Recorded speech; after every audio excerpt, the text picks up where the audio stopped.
Hier encore, dans ces cafés philo McDo, où parfois les gens interviennent comme ça, parfois de manière un peu polémique, euh, on m'a dit oui, mais vous, vous dites que les machines sont actionnées par les esclaves, et vous-même vous servez une caméra. J'ai répondu, je dois répondre plusieurs choses.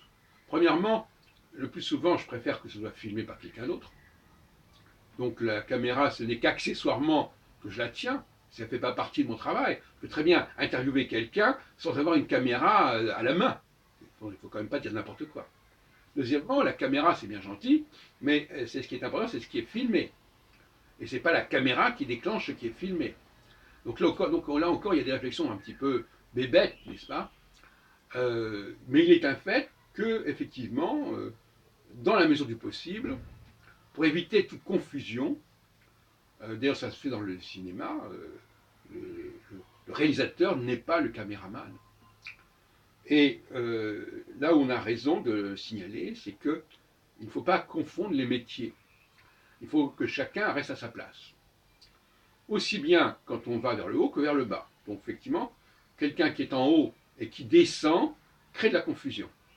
Quand il fait des activités qui sont réservées aux gens d'en bas, il crée de la confusion.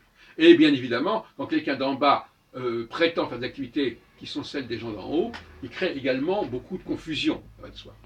Donc là, il y a une question d'éthique à respecter, mais qui se respecte d'ailleurs généralement, parce que souvent, d'ailleurs, par exemple, on a des personnes qui sont très contentes de nous filmer, et ça peut d'ailleurs être des femmes, ça peut être d'ailleurs aussi des Arabes, des gens qui, pour différentes raisons, n'ont pas vraiment envie de participer à nos discussions, mais qui veulent être présents dans la dynamique de la réalisation du film, et ça se fait.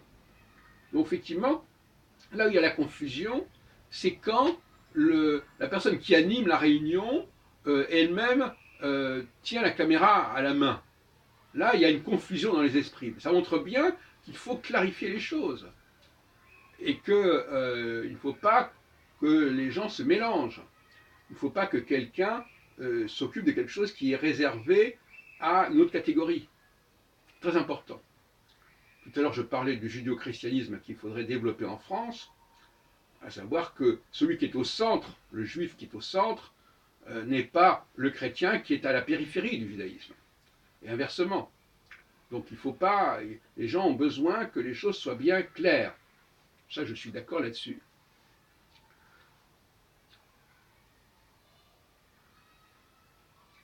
Alors, on nous dit aussi, c'est assez amusant, on nous dit, ah, vous voyez, les juifs sont comme les femmes, ils prétendent être ce qu'ils ne sont pas. Mais ça, c'est vraiment l'histoire de la paille et la poutre. Car s'il y a bien une population qui prétend être ce qu'elle n'est pas, ce ne sont pas les juifs, ce sont les chrétiens. Ils sont dans l'imposture permanente. Donc là aussi, il faut répondre calmement, sereinement, voilà. Soyons sérieux, regardez où vous en êtes. Ne renversons pas les rôles, ne faisons pas de, de réponses accusatoires où l'on reproche à l'autre ce qui nous est reproché.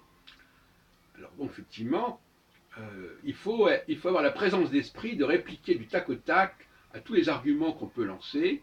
La France chrétienne, il faut savoir répondre ce que ça veut dire. Les juifs qui ont des ambitions, il faut répondre que les chrétiens, ils n'en manquent pas. Ils ne manquent pas de culot à ce niveau-là. Voilà. Et ce n'est que parce qu'on aura répondu comme cela de manière très précise aux observations que l'on va calmer le jeu. Parce que les antisémites, quand on sait leur répondre, eh ben, ils sont obligés de se taire, hein, ils sont obligés de revenir en arrière et de se calmer. Mais quand on ne répond pas, et le grand problème des juifs aujourd'hui, c'est bien cela, c'est que, par exemple, la notion de nouvelle alliance, ils n'osent même pas en parler, parce que c'est tellement récupéré par les chrétiens que le fait simplement qu'un juif parle de la nouvelle alliance, c'est déjà un scandale. Puisque pour lui, nouvelle alliance, pour le juif, ça a déjà validé Jésus, le christianisme. Ce n'est pas du tout le cas.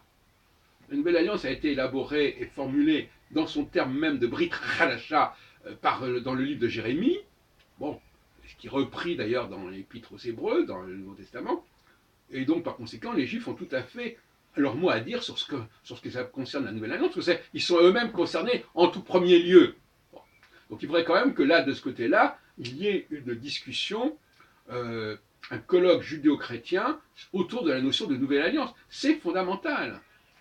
Et je crois que les chrétiens eux-mêmes ont oublié le véritable sens de la Nouvelle Alliance. Ils ne le voient qu'à travers une certaine rhétorique de la Nouvelle Alliance, où on ne parle même pas de Jérémie. On dit la Nouvelle Alliance, c'est le fait d'accepter le christianisme. Ben, quand on dit les choses comme ça, évidemment, ça ne fonctionne pas. La Nouvelle Alliance, d'abord, premièrement, c'est une prophétie, ce qui veut dire que le fait de dire que c'est au moment de Jésus qu'elle s'incarne est une erreur. Elle ne s'incarnera que beaucoup plus tard. Donc là aussi, ça fait partie du débat. À quel moment ce qui est annoncé par Jérémie va se réaliser ou s'est déjà réalisé. Mais visiblement, la question se pose avec comment sait-on que quelque chose s'est réalisé, s'est accompli. C'est aussi un débat que nous avons eu récemment au Café Philo McDo. Quels sont les signes de l'accomplissement, de la réalisation de la Nouvelle Alliance? Et moi je dis que ces signes ne sont pas apparus à l'époque de Jésus, mais sont apparus au XVe, XVIIe siècle, bon, beaucoup plus tard. Et donc, par conséquent, c'est à ce moment-là, d'ailleurs, quand ça se réalise vraiment, qu'on s'aperçoit que les annonces d'une nouvelle alliance qui se serait réalisée précédemment sont fausses. Sur le moment, on ne sait pas. Quand on annonce quelque chose, on dit, bah, tiens, c'est peut-être ça.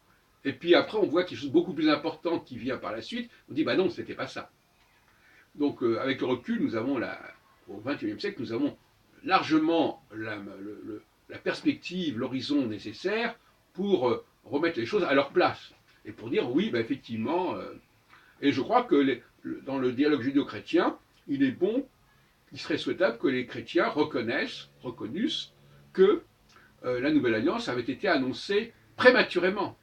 Hein, et que par conséquent, quand Jésus a cru pouvoir interpréter Jérémie ou Isaïe comme il l'a fait, ou comme on l'a fait faire pour lui, en son nom, eh bien, il s'est trompé. Bon. Alors on dirait, oui, mais alors il y a quand même l'Église qui a été créée. Ben oui, l'Église, effectivement. Un de mes interlocuteurs disait, mais vous voyez bien, l'Église, quand même, c'est quelque chose d'important, l'Église. C'est une façon de dire, si l'Église n'avait pas pour fondement une vérité fondamentale qu'est le christianisme, l'Église n'existerait pas. Bon, c'est un argument spécieux, bien évidemment. On peut très bien construire des tas de choses.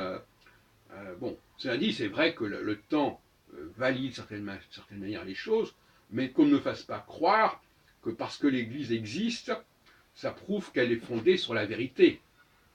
Hein, ça serait trop facile.